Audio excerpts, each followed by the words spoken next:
Subscribe करें और bell दबाएं ताकि कोई खबर रह न जाए।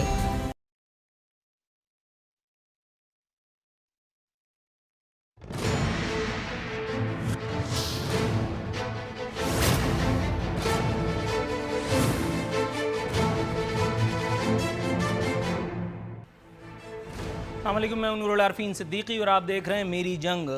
एक और यू टर्न, हुकूमत का एक और ऐसा ऐलान जिस पर ख़ुद मेरा ख्याल है कि बहुत सारे हुकूमत की हिम्मती भी हैरान परेशान रह गए हैं। आज वो ऐलान सामने आया।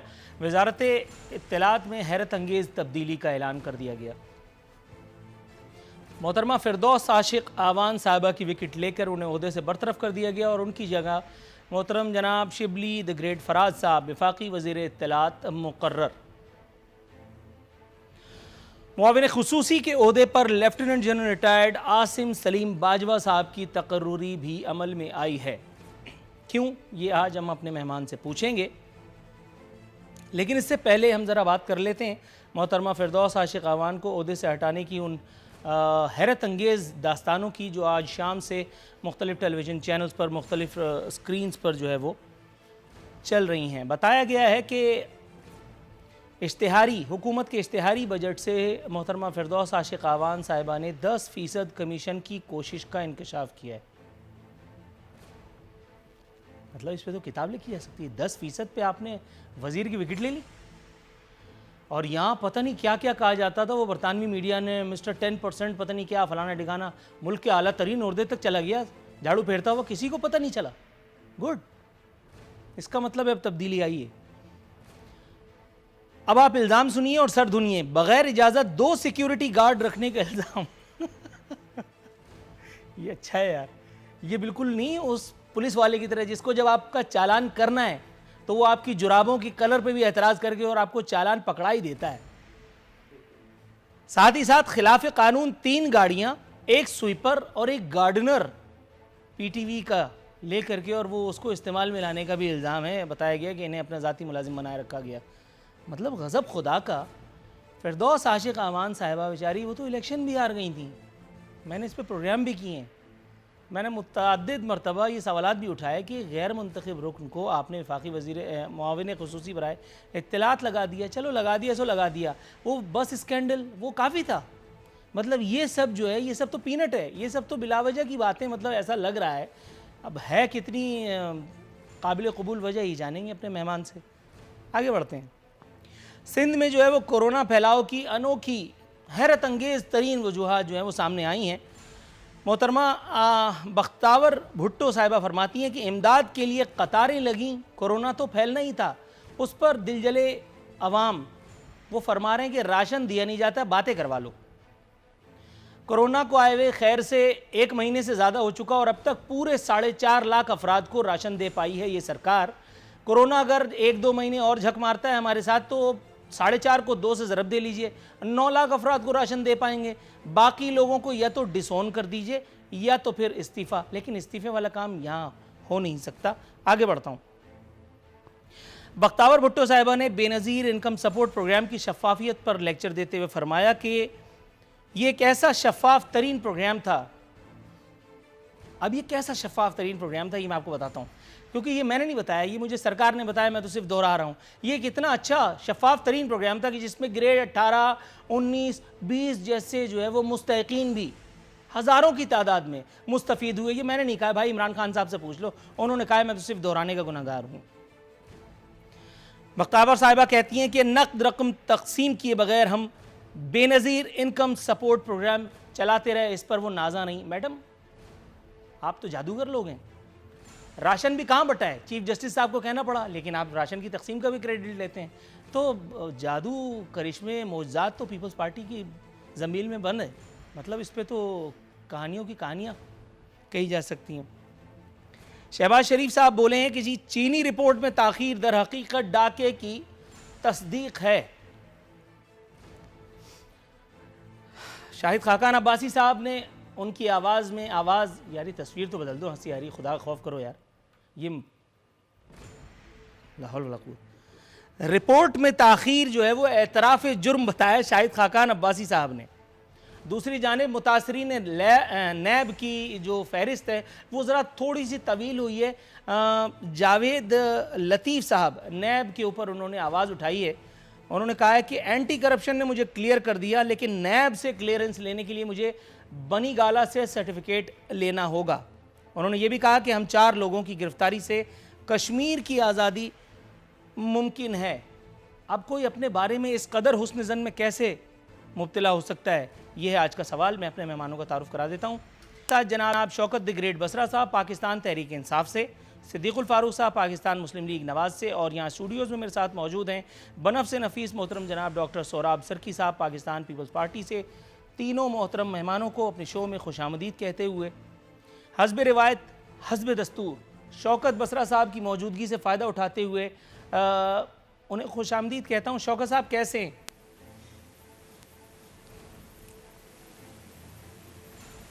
बहुत अल्लाह का करम नूर आरिफीन। दुरुस्त है जनाब मन। ये मुझे बताइएगा कि ये जो आपने 10% कमीशन की कोशिश का इंकशाफ किया है, बगैर इजाज़त 2 सिक्योरिटी गार्ड्स रखने का इल्ज़ाम लगाया है, खिलाफ कानून 3 गाड़ियाँ और मुलाजमीन रखने का भी इल्ज़ाम लगाया है, सर ये कुछ ज़्यादती नहीं की आप लोगों ने? मतलब वो बस स्कैंडल के मुकर्रर किए जाने से पहले ही का था ना, जिसमें नैब, मतलब आप समझ रहे होंगे, मतलब बहुत सारे सर उनके नामा अमाल में इतनी सियाही इन्वर्टेड कॉमाज में फेरने की क्या ज़रूरत थी? ठीक है, मतलब ये वज़ीर आज़म का इख्तियार है सवाबदीदी, उन्होंने अपने इख्तियार का इस्तेमाल किया, ये उनका हक़ था, लेकिन चालान करने के लिए और वजूहात भी तो थी।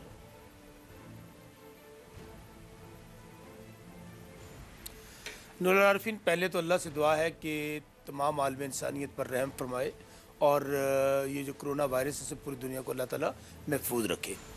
जहाँ तक आपने डॉक्टर फिरदौस आशिक अवान साहबा की बात की, देखें ये बातें तो मैं मीडिया के ज़रिए सुन रहा हूँ कि जी कोई ऐसी जो 2-3 इश्यूज़ आपने बताए हैं, इसका अभी तक तो डॉक्टर साहबा ने या किसी और गवर्नमेंट की तरफ से ऐसी बात तो नहीं आई है, बल्कि नहीं गई है।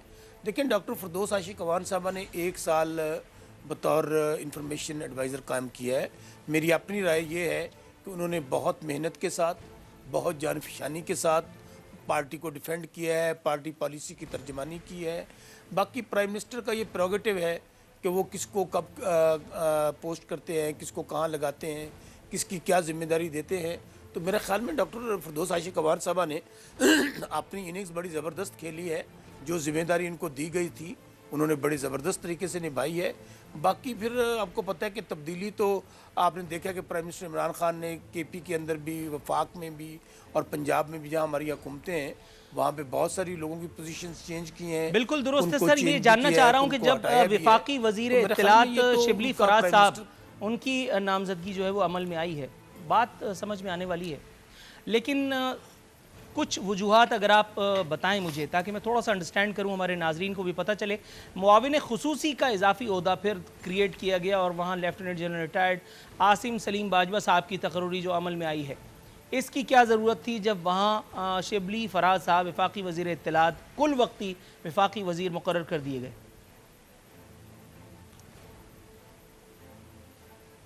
नूर आरिफीन, पहली बात तो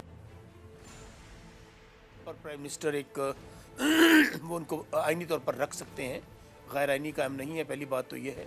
दूसरी बात मैं आपको गुजारिश करूं कि सलीम आसिम बाजवा साहब रिटायर्ड हैं और फ़ौज से रिटायर होने के बाद क्या मतलब आदमी सियासत में नहीं आ सकता या उसको कोई ज़िम्मेदारी नहीं दी जा सकती?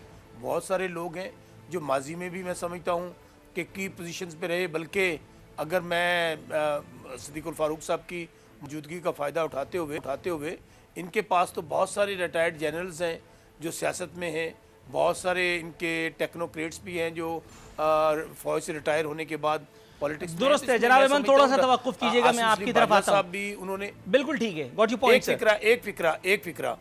एक फिक्रा आसिम सलीम बाजवा साहब ने बतौर, मैं समझता हूँ DGISP, मैं उनकी ब्रीफिंग सुनता था, माशाल्लाह उनको बड़ा कमाल है। वहाँ पे भी वो इन्फॉर्मेशन को ही डील करते थे। तो अगर वो हमारे पास बतौर एडवाइज़र प्राइम मिनिस्टर के आए हैं तो मैं तो ये अपने एंड पे ये समझता हूँ और पार्टी के एंड पे समझता हूँ कि बहुत ज़बरदस्त इजाफा है और बड़ा ज़बरदस्त कॉम्बिनेशन है। दोनों तजर्बाकार हैं। शिबली फराज साहब भी वो बहुत पोलाइट है और दूसरे एंड पे बाजवा साहब का भी माशाल्लाह इस फील्ड में बहुत एक्सपीरियंस है। दुरुस्त है। सिद्दीकुल फारूक साहब, सर आप मुझे सुन सकते हैं?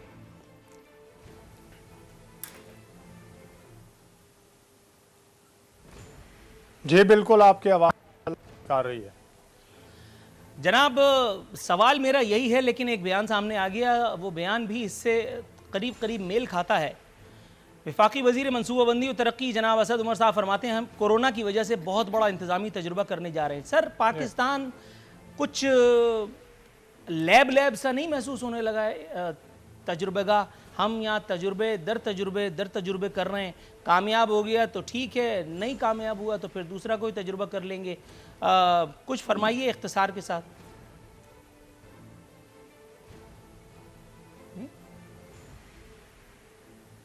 बिस्मिल्लाहिर्रहमानिर्रहीम। बहुत ही इख्तिसार, तो थोड़ा मुझे टाइम दे दें। देखिए, तजुर्बा गा ये कोई क्या बाजीचा या अतफाल है? बच्चों का खेल बनाया हुआ है। चीफ मिनिस्टर लगाते हैं तो वो कहते हैं नया नया हूँ, मैं सीख रहा हूँ। यानी पंजाब का सूबा है 12 करोड़ का, वहाँ चीफ मिनिस्टर लगाते हैं, वो कहते हैं मैं नया नया हूँ, सीख रहा हूँ। सूबे पर आके सीखना है, पहले नहीं सीखे।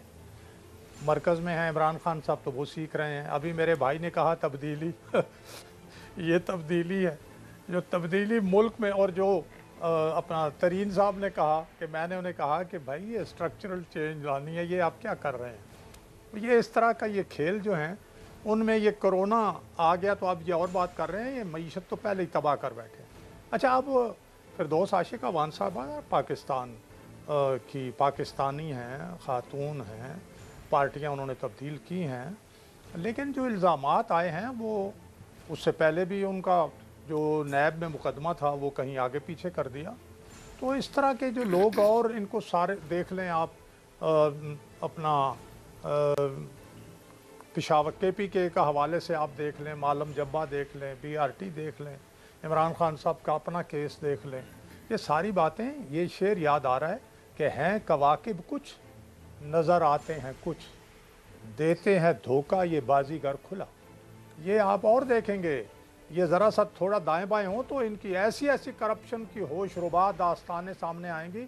हमारे लोगों पर तो ये झूठे मुकदमे बना रहे हैं ना, इनका तो सच सामने आएगा तो लोग कान पकड़ लेंगे कि अच्छा ये जो राहजन ने जंगल में शमा जला ली, मुसाफिर ये समझे कि मंजिल यही है। ये इन्होंने शमा जला ली थी राहजनों ने लूटने के लिए। राइट सर, थोड़ा सा तवक्कुफ की इस्तदा है। मैं जाऊंगा मोहतरम जनाब डॉक्टर सोहराब सरकी के पास। जनाब इमन ज़हमत की अज़द माजरत, पूछना ये था कि इश्तिहारी बजट से, हुकूमत के इश्तिहारी बजट से 10% कमीशन की कोशिश के इंकशाफ पर एक वज़ीर फारिग कर दिया गया। ये तो तब्दीली वालों का कम अज़ कम आप मौजज़ा कहिए। सर, दूसरी जानिब ऐसा भी हुआ कि जिसे बैनुल-अक़वामी मीडिया ने मतून किया, इल्ज़ामात दर इल्ज़ामात लगाए, वो अल्हम्दुलिल्लाह सुम्मा अल्हम्दुलिल्लाह हमारे मुल्क के आला तरीन मनासिब तक पहुँचे। उसके बाद आज भी बड़े एक आला उम्दा ओहदे की ज़बरदस्त तगड़ी किस्म की पेंशन भी ले रहे हैं। सर, एहतसाब जो इस वक्त हो रहा है, अगर इसे एहतसाब कहना बनता है, तो क्या ये एहतसाब पहले नहीं होना चाहिए था कि जब इस किस्म के कोई लोग खुदा न खास्ता आगे नहीं जा पाते, फिर मामलात नहीं हो पाते? डॉक्टर सोहराब सरकी साहब, जनाब मन। देखें, बात यह है कि आप जो आपका इशारा है जिस तरफ, उसमें यह है कि आपको पता है कि कई साल तक आसिफ अली जरदारी साहब जेलों में रहे और मुख्तलिफ हुकूमतें रहीं और मुखालिफ हुकूमतें रहीं। नेब से पहले एहतसाब, ये सारे पूरे जितने भी सिलसिला था वो सारा उन्होंने भुगता। उसके बाद ये पाकिस्तान की कोर्टें और ये सब उन्होंने उनको क्लियर किया, और उसके बाद ये कोई चीज़ साबित नहीं हुई तो 100% ये कहा जाएगा कि ये सिर्फ इल्ज़ामात थे, जो सदीक फ़ारूक साहब भी कह रहे हैं। बाकी जो फिरदौस आशिक अवान का जो इस वक्त सिलसिला है, ये कोई वाज़ेह बात नहीं है। अगर ये वाकई वाज़ेह बात ये है कि इसी वजह से निकाला है, तो हुकूमत का तर्जमान आए और ये बताए कि वाकई इस तरह की सूरत हाल थी, तो इसको ज़ाहिर है फिर अगर ऐसी सूरत हाल थी, उन्होंने कोशिश की तो अप्रिशिएट किया जाएगा। बाकी ये है कि ये सब जो है वो मीडिया पे, मुख्तलिफ सोशल मीडिया पे बातें चल रही हैं, चैनल्स पे चल रही हैं। और फिरदौस आशिक अवान साहब ने, मुझे जो इल्म है, पहले तो उन्होंने ये अपना ट्वीट किया या अपने फेसबुक पे रखा कि इमरान खान को सिर्फ अरबपति लोग आसपास चाहिए, बाकी वो पॉलिटिकल वर्कर नहीं चाहिए। फिर बाद में फिर उन्होंने वो डिलीट करके आगे फिर वो दूसरा रखा कि वो मेरी खिदमत थी, मैंने 1 साल मैंने की है वो आवाम के सामने। बात यह है कि मैं तो हमेशा ये कहता हूँ, और जितने भी हम पॉलिटिकल वर्कर हैं यहाँ पर सही तरीके से इंसाफ हो, सिलेक्टेड नहीं हो, कुछ लोगों के लिए हो, कुछ लोगों के लिए नहीं हो, तो ये जितनी भी बुराइयाँ वो ख़त्म हो सकती हैं। और आप ये देखें, वो जिस तरह सदीक फारूक साहब ने कहा कि अभी जितने भी लोग पीटीआई के अंदर चले गए उनके ऊपर जितने भी पहले इल्ज़ामात थे, केसेस थे, या तो बाइज़्ज़त बरी हो रहे हैं या उनके सर्द खाने में रखे हुए हैं। बाकी अपोजिशन को आपको पता है कि वो सारे केस भुगत भी रहे हैं और जेल में भी हैं, इवन उनकी ज़मानतें भी नहीं हो रही हैं।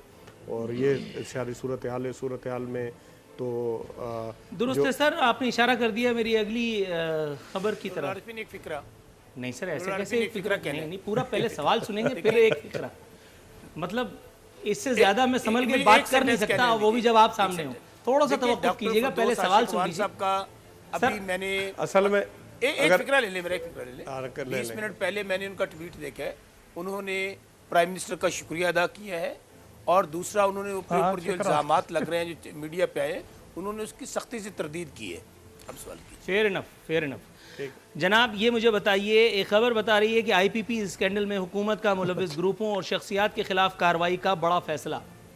अब इस पर तबलची बड़ा बगले बजाएंगे, बहुत वाहवा होगी साहब लोगों की।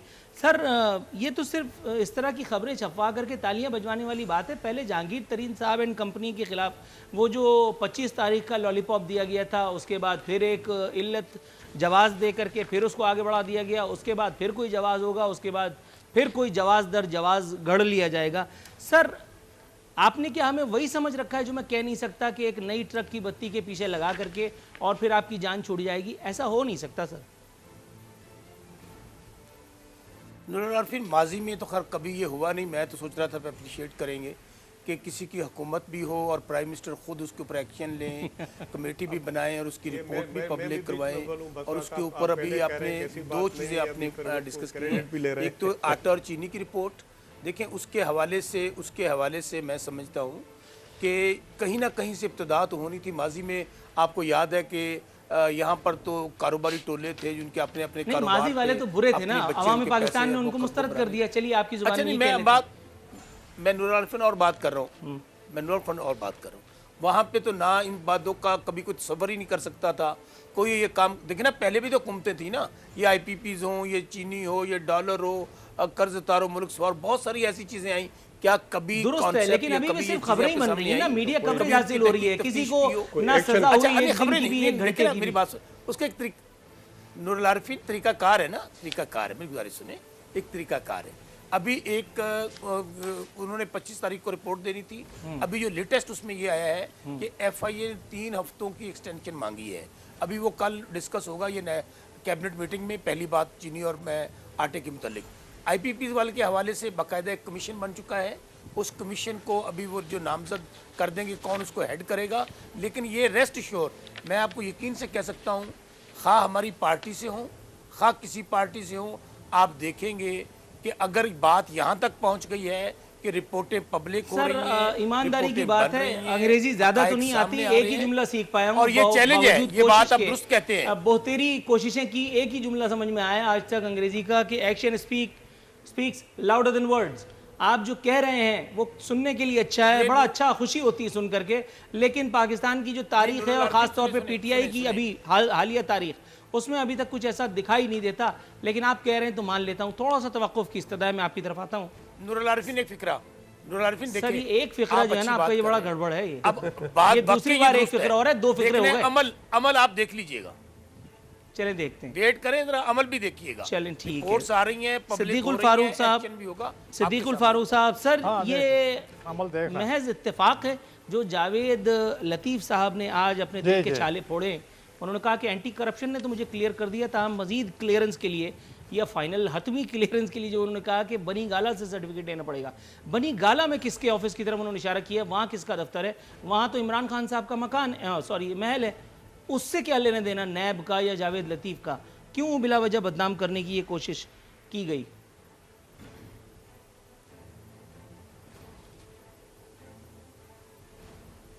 नहीं, वाकई वो वाकई बड़े सख्त बदनामी का बायस बन रहे हैं। क्यों उन्होंने कहा है? तो इसलिए कहा कि इमरान खान साहब कहते मैं नहीं छोड़ूंगा। भाई अगर नैब आज़ाद है तो आप कौन है?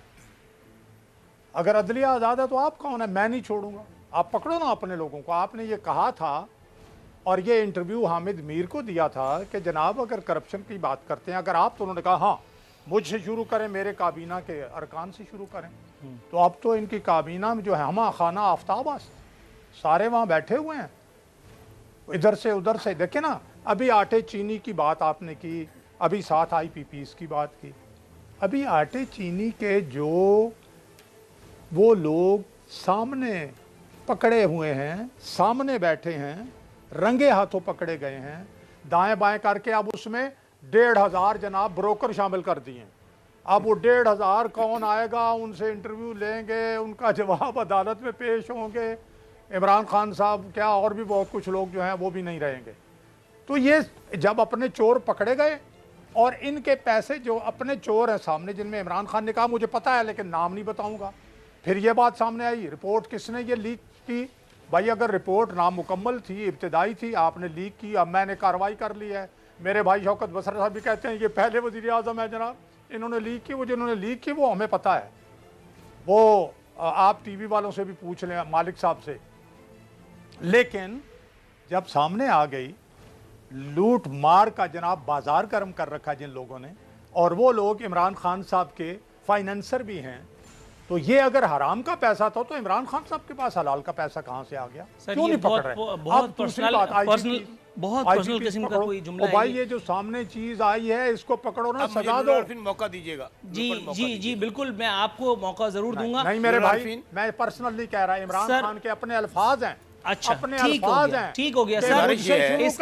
मेरी काबीना के अरकान से शुरू करें। अब उनकी काबीना के लोग सामने हैं, मैं नहीं कह रहा। चोर कहा, डाकू कहा, गॉडफादर कहा, सिसिलियन माफिया कहा, जेलों में भेजा और उसके बाद वो मुल्क से फरार हो गया पूरे का पूरा टब्बर। हिम्मत है सिद्दीकुल फारूक साहब की, मैं कहता हूँ बड़ी डिटाई के साथ मीडिया पे बैठ के, चैनलों पे बैठ के, कि सजा याफ्ता होने के बावजूद ये दूसरों पे उंगलियां उठाएं। तो फिर मैं यही कहूँगा सिद्दीकुल फारूक साहब, अल्लाह ताला आपको सेहत दे और अल्लाह ताला आप लोगों को सब्र दे और अकल के होश के नाखून भी अल्लाह ताला आपको दे, ताकि जिससे आप समझ सकें कि भाई अदालतों ने पूरा टब्बर आप सुन लें मेरे जुमले दो। सुप्रीम कोर्ट कहती है सादक और अमीन, सुन लेना, आपकी बात सुने ना, सुने पाकिस्तान की सबसे बड़ी अदालत कहती है सादक और अमीन, और पाकिस्तान की सबसे बड़ी अदालत आपके मुतालिक क्या कहती है? हो गए ना दो जुमले। मेरा ख्याल है अगर इस बहस पे बात चली तो बात दूर तक जाएगी। सिद्दीकुल फारूक साहब, सर, शौकत बसरा साहब, जनाब इमाम, मुझे डॉक्टर सोहराब सर की आमद का फायदा उठाते हुए एक सवाल पूछना था, मगर अनफॉर्चुनेटली इस बहस में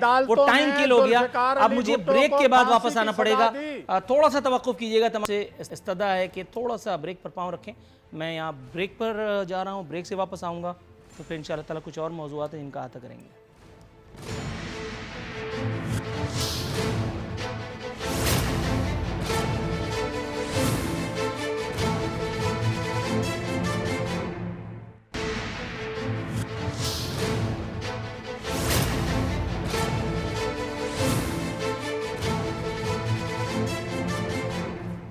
वेलकम बैक नाज़रीन। दस्तूर हमारे मेहमान हमारे साथ मौजूद हैं डॉक्टर साहब, डॉक्टर सोहराब सरकी साहब। सिंध में कोरोना फैलाव की जो अनोखी अजीब व गरीब मावराए अक़ल वजूहात सामने आई हैं, उनके मुताबिक मोहतरमा बख्तावर भुट्टो साहिबा को एतराज़ है कि इमदाद के लिए कतारें बनाई गई, इसलिए कोरोना तो फैलना ही था। दूसरा, अवाम पाकिस्तान बल्कि सिंध के अवाम से ये कह लीजिए, अगर वो ये एतराज़ उठाएँ तो क्या गलत होगा कि आपसे राशन बांटा नहीं जाता, और अगर कोई दूसरा इमदाद कर दे तो आपको कतारों पे एतराज़ है। एक महीने की कारकर्दगी आपकी ये कि 4.5 लाख राशन आज तक आप लोग बांट पाए हैं। ऊपर से बेनज़ीर इनकम सपोर्ट प्रोग्राम की शफाफियत वाली शोशा छोड़ने की क्या ज़रूरत थी कि जबकि वहाँ ग्रेड 18 से 20 तक के लोग सामने आ चुके कि जिन्होंने अपने अहल खाना को इससे मुस्तफ़ीद कराया है। सर, मतलब चीफ जस्टिस कहते हैं अरबों रुपए का राशन बढ़ गया, कानो कान खबर नहीं हुई। मुझे गलत फहमी हो सकती है, लेकिन हाई प्रोफाइल शख्सियात जो मॉनिटर कर रही हैं चीज़ों को, उनको कैसे गलत फहमी हो जाएगी? सर बात यह है कि जिस तरह बख्तावर साहब ने कहा, आप भी ये देखें, ये एहसास प्रोग्राम में हमने पूरी कोशिश की, ख़ास तौर पर यहाँ सिंध में, लेकिन गवर्नर साहब आपने देखा होगा कि वो जा रहे थे और पब्लिक में जा रहे थे, और जो SOPs हैं जो गवर्नमेंट ने दी हुई हैं, वफाकी गवर्नमेंट उन्हीं के मिनिस्टर ने दी हुई हैं, सिंध गवर्नमेंट ने दी है, उसको फॉलो नहीं कर रहे थे। और यही हुआ। आप देखें अभी अब खबर आई है कि ख़ुद इमरान इस्माइल साहब का पॉजिटिव आ गया। तो इस वजह से तो मैं समझता हूँ बख्तावर बीबी ने बिल्कुल सही कहा है। और दूसरा, राशन का जहाँ तक ताल्लुक़ है, सबसे पहले हमने फेडरल गवर्नमेंट को कहा कि हमें ये जो सिस्टम है, ख़ास तौर पर ये बेनज़ीर इनकम सपोर्ट प्रोग्राम है, आप ये देखें, एक मरतबा गवर्नर साहब गए, MP हमारे सदीकी साहब उनके साथ थे, तो उधर एक औरत थी, उसे बैठी हुई थी, तो उससे पूछा कि ये आपको पैसे कौन दे रहा है, तो उसने कहा कि यहाँ सिंध में ठट्ठे में गालबन उन्होंने कहा कि बेनज़ीर भुट्टो साहबा की तरफ से मिल रहे हैं। ये सिस्टम सारा जो था बेनज़ीर इनकम सपोर्ट वाला, ये हमारा सिस्टम मौजूद था, उसकी बुनियाद पर ये पूरे पाकिस्तान में पूरा इंफ्रास्ट्रक्चर बना हुआ था, पूरा मेकनिज़म बना हुआ था, पूरे पाकिस्तान में ये दे पाए। बाकी बात ये है कि जो आपने पहले बात की, ये कह रहे हैं कि ये उसमें करप्शन हुई है या किसने करप्शन की। अब हुकूमत में बैठे हुए हैं, जिसने भी की हुए, चाहे उसमें कोई भी शामिल है, मैं भी शामिल हूँ, जिसने अगर किसी ने करप्शन की है उनको नाम भी ओपन करें, उनके खिलाफ कार्रवाई भी करें। अगर नौकरियों में बैठे हुए उन्होंने अगर पैसे लिए तो उनसे पैसे भी वापस लें, उनकी नौकरियां भी ख़त्म करें, एक्शन लें। बाकी ये बयानबाजी कर देना कि सिर्फ ये आपको पता है कि ये बयानबाजी से पूरी हुकूमत चल रही है। तो सर, आप बिल्कुल मुतमईन हैं कि एक महीने के बाद 4 लाख लोगों को दो लफ्ज़ हमने ये कहा था कि ये हमें ये दें, हम राशन नहीं दें, हमें जो बेनज़ीर इनकम सपोर्ट का जो मैकेनिज़्म है हमें दें। नादरा की तरफ से हमने रिक्वेस्ट की थी, आपको भी पता है कि हम कैश देना चाहते हैं, हमें नहीं दिया गया, तो मजबूरन लोग जो है वहाँ परेशान हो रहे थे। उसमें मैं ख़ास तौर पर ख़ुद मैं अपने ज़िले के अंदर मौजूद था, उसमें हमारी पाक आर्मी ने बहुत मदद की और हमने रात देर से वो सारी लिस्टें बना के घरों तक लोगों को हमने राशन पहुँचाया। और बिल्कुल हमें अगर वो देते, नादरा हमें डेटा देती, तो हम बिल्कुल वो कैश देते। अब भी जो भी हम इमदाद है वो हम करना चाहते हैं, लेकिन मसला ये है कि हमारे साथ फेडरल गवर्नमेंट इस मामले में कोऑपरेट नहीं कर रही है। आपको पता है कि हमारे मिनिस्टर साहबान, चीफ मिनिस्टर साहब, हमने ये भी पहले भी कहा कि ये पॉलिटिक्स इसमें नहीं की जाए, और जो सीरियसनेस सिंध ने दिखाई, आपको पता है आगे चल के जो सूरत हाल अभी गंभीर होती जा रही वो आपके सामने। सर शौकत बसरा साहब, जनाब मन, ये मुझे बताइएगा, 2 मुख्तसर ख़बरें आपकी खिदमत में गोशगुजार करूँगा और फिर आपका व्यू पॉइंट चाहिए।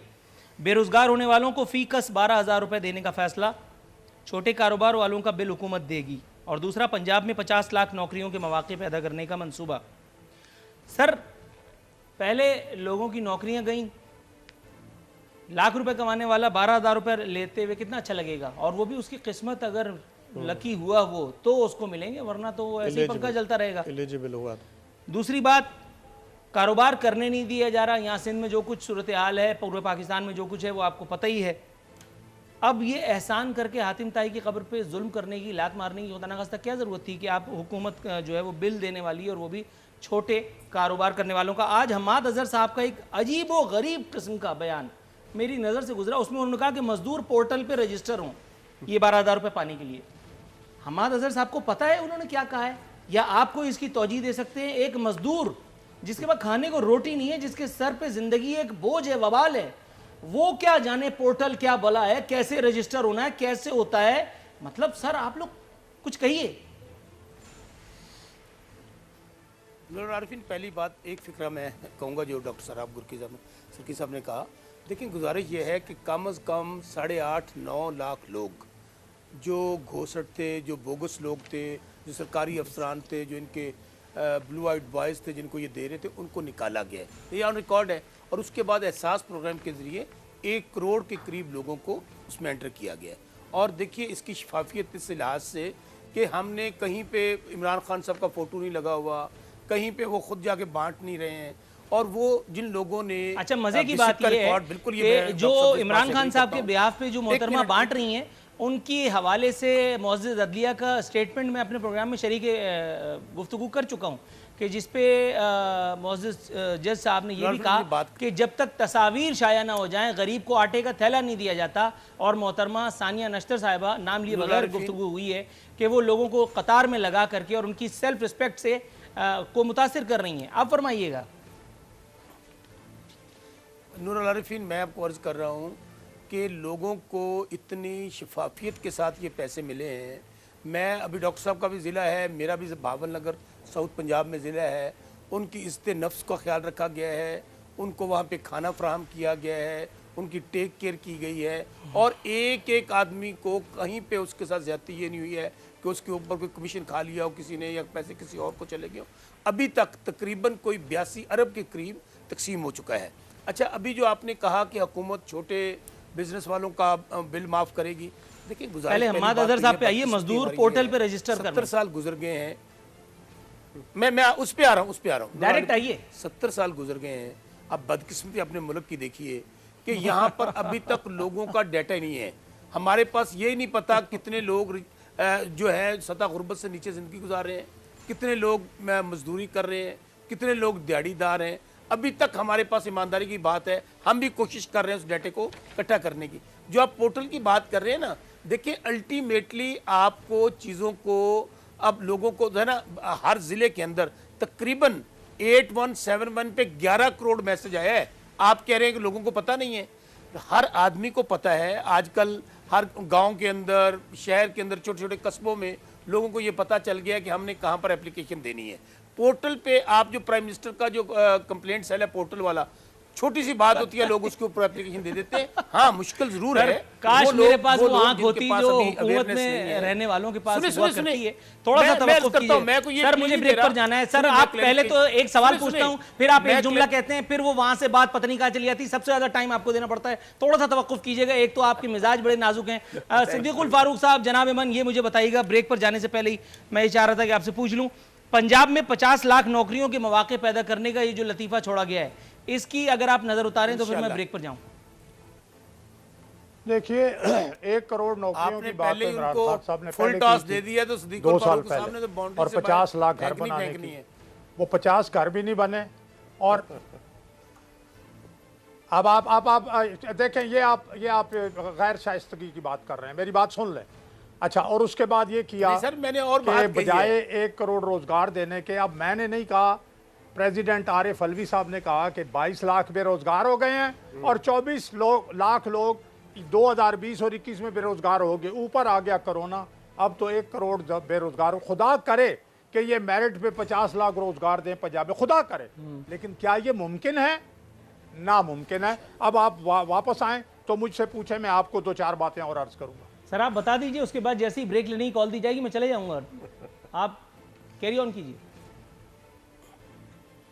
मैं बता देता हूं। देखिए, इन्होंने बहुत सी बातें की। इन्होंने कहा था शुरू में, 6 महीने गुजरे, हमारा कोई स्कैंडल नहीं है। आज देख लें, स्कैंडल पे स्कैंडल है, स्कैंडल पे स्कैंडल है। एक करप्शन, दूसरी करप्शन, तीसरी करप्शन। अब पता चलता है कि ये मुख्तलिफ चीफ मिनिस्टर और प्राइम मिनिस्टर के सेक्रेटेरिएट चोरों के भट्ट बन गए हैं। और फिर सुने, ये कोरोना पे क्या हुआ, सुओ मोटो नोटिस तो लिया सुप्रीम कोर्ट ने, मैं शुक्रगुजार हूँ, लेकिन मैं रिक्वेस्ट करूँगा, अगर ये बात पहुँचती है, कि बराए करम एक जुडिशियल इंक्वायरी करें कि कोरोना फैलने का सबब क्या हुआ। कोरोना और ये जो लॉकडाउन के मामले में ये कभी इधर कभी उधर, ये कंफ्यूजन किसने फैलाया। राइट सर, लॉकडाउन तक आप मुझे ले आए, यहाँ मुझे ब्रेक की कॉल दे दी गई है। नाज़रीन, एक छोटे से बाद दोबारा हाजिर होते हैं।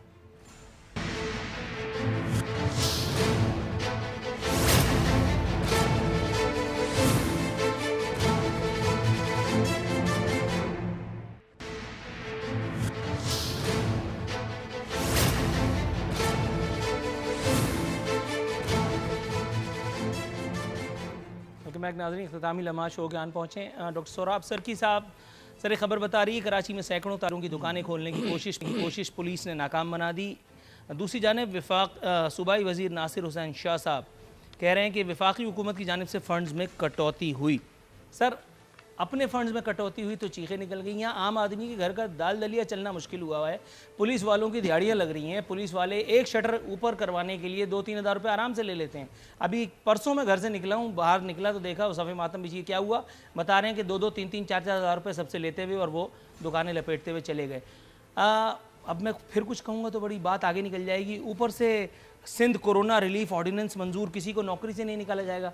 उन लोगों की खबर है जिन्हें नौकरियों से निकाला हुए ज़माना हो चुका और आपकी सरकार को कानों कान खबर नहीं है। रोज़ाना रात को टेलीविज़न पे एक वीडियो स्टेटमेंट जारी हो जाता है वज़ीर आला साहब का, जिसमें वो बताते हैं कि आज कोरोना ने ये कहर ढाया, आज कोरोना ने। सर, कोरोना के अलावा बहुत सारे मामला थे जिनके लिए हमने उन्हें, जिसने भी वोट दिया था बहरहाल, लेकिन वो हमारे वज़ीर आला हैं। कुछ कहेंगे? देखिए, बात यह है कि हम तो मेरे ख्याल में जितनी प्रोएक्टिव सिंध गवर्नमेंट है इस मामले में, पूरे पाकिस्तान के अंदर फेडरल गवर्नमेंट भी नहीं है, सारा सिंध गवर्नमेंट को सब फॉलो कर रहे हैं। और उसमें जो जो हमने स्टेप्स लिए हैं, बाकी जिन चीज़ों की आप निशानदेही कर रहे हैं, बिल्कुल हो सकता है कि इंडिविजुअली कोई लोग इस तरह की हरकत कर रहे हैं, तो उसके लिए भी कानून है, उनके खिलाफ कार्रवाई हो सकती है। बाकी ये है कि ये जो कुछ हो रहा है वो लोगों की भलाई के लिए हो रहा है, उनके भले के लिए हो रहा है। और मैं आपको बताऊं, मैं सर, पीपल्स पार्टी का ये अजीबोगरीब स्टांस में समझ में अब तक नहीं आया। मेरे प्रोग्राम में आने वाले मुताद्दिद मेहमानों ने मुझे बताया कि कोरोना से, भूख से कोई नहीं मरता, कोरोना से अमवात हो जाती हैं। सर, ये किस अक्ल कुल का फॉर्मूला है जिसने आपको बताया? देखिए, मैं आपको बताऊं, बात ये है कि ये जितना भी सिलसिला अभी तक, जितने भी तकरीबन 62 दिन हो गए पहला केस यहाँ पर हुआ है, और मेरे ख्याल में कोई आपको एक ऐसा केस नहीं मिला होगा कि वो जो खुदा न खास्ता कोई भूख से, खास तौर पर मैं सिंध के हवाले से बात करता हूँ। सर, मेरा प्रोग्राम नहीं देखा सर? बीबीसी ने वो स्टोरी उठा ली, एनडीटीवी ने उठा ली, आपको पता नहीं चला? रूबीना नाम की औरत, नाम भूल गया कौन सी जगह पे, सिंध में ही हुआ है जी जी, झड्डो, मीरपुर खास, मैंने उस पर बाकायदा सेगमेंट किया। क्या बात कर रहे हैं आप? देखिए, मैं आपको बताऊं, वो ये उसके बाद फिर उसके गांव की किस्मत खुल गई, वहां पूरा राशन बटा सब घरों में, और उस औरत के 6 बच्चे जो यतीम हो चुके हैं। सर, ये इस तरह के वाकयात आपको पता है कराची में हो रहा है। कराची, बहरहाल मैं आपको बताऊं, मैं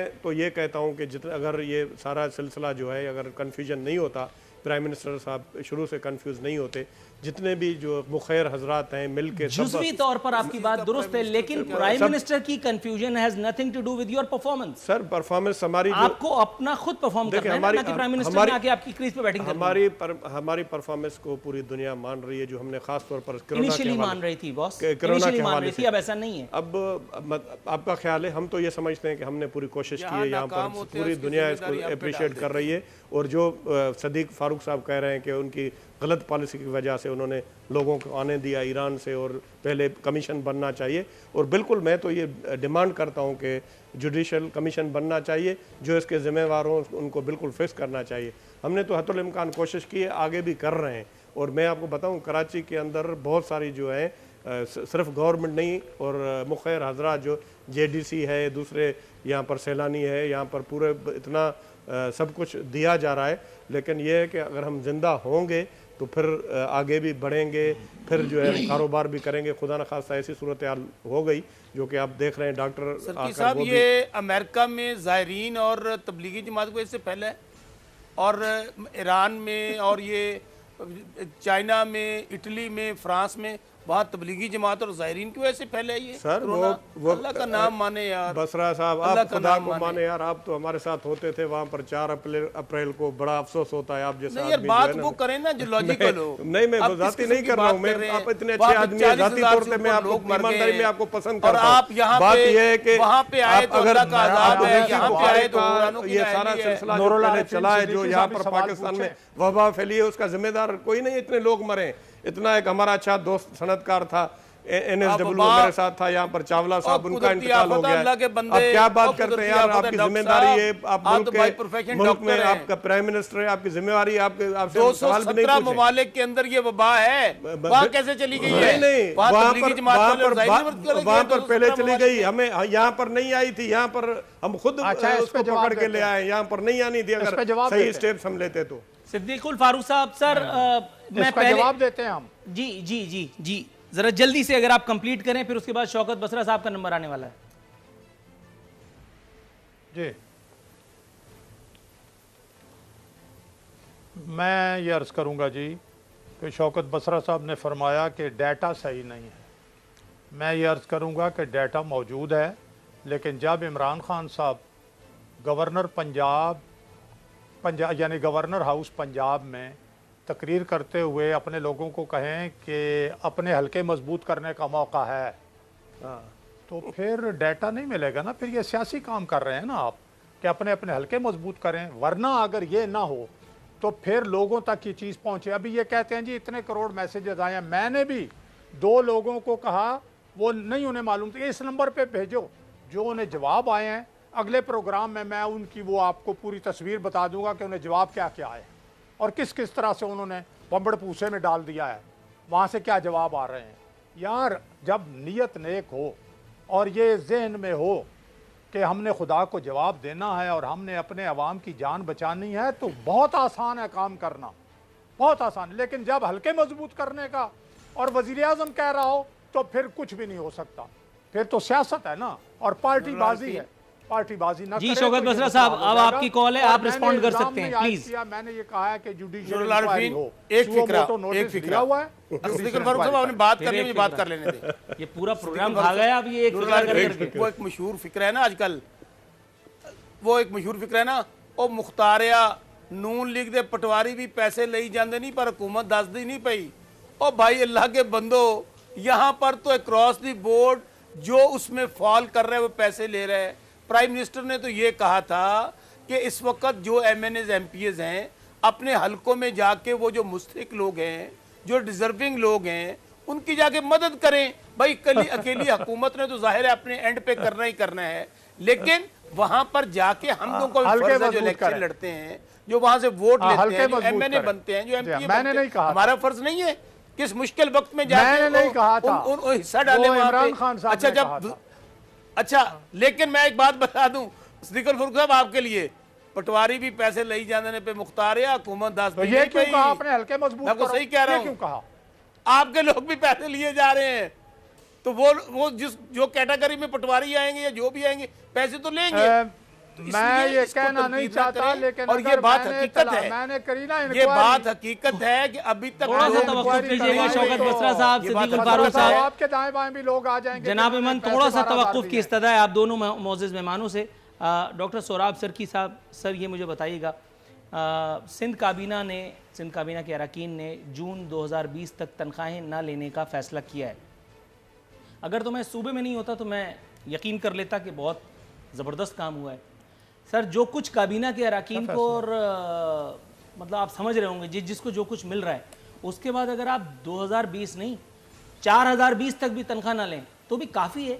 ये खबरें क्यों छपवाते हैं सर? मतलब सबको आपने वही समझ रखा है जैसे मैंने शौकत बसरा साहब से कहा था कि जो नहीं कहा जा सकता उन्हें। बस ये है कि ये तो एक जो सबसे पहले सिंध ने आपको पता है कि असेंबली के मेंबर, ये 4020 की जो बात आपने की है ना, तो गालिब का शेर याद आ गया है कि तू सलामत रहे 1000 बरस, हर बरस के दिन हो 50,000। तो बड़ी जबरदस्त आपने बात ये तो मैं भी एक शेर अर्ज करता हूँ सिद्दीक फारूक साहब आपके लिए, ना इधर उधर की तो बात कर, ये बता काफिला क्यों लुटा, मुझे रहजनों से गर्ज नहीं तेरी रहबरी का सवाल है। आप लोगों ने 4-4 बारियां ली हैं, बेड़ा गर्क तो मुल्क का तब हुआ है। अगर आप लोग यहाँ तक ना आपने कहा तो मैं भी कहता हूं,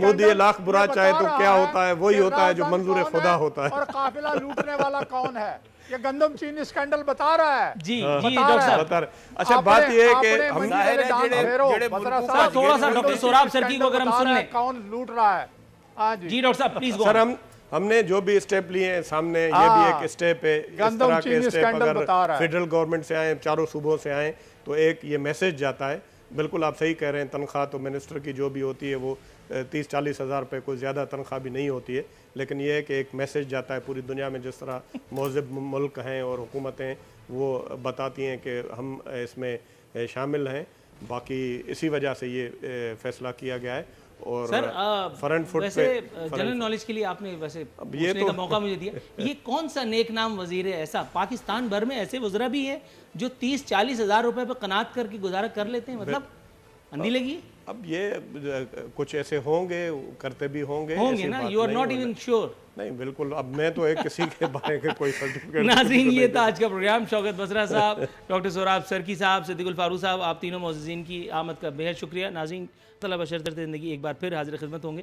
फ़ी अमानिल्लाह।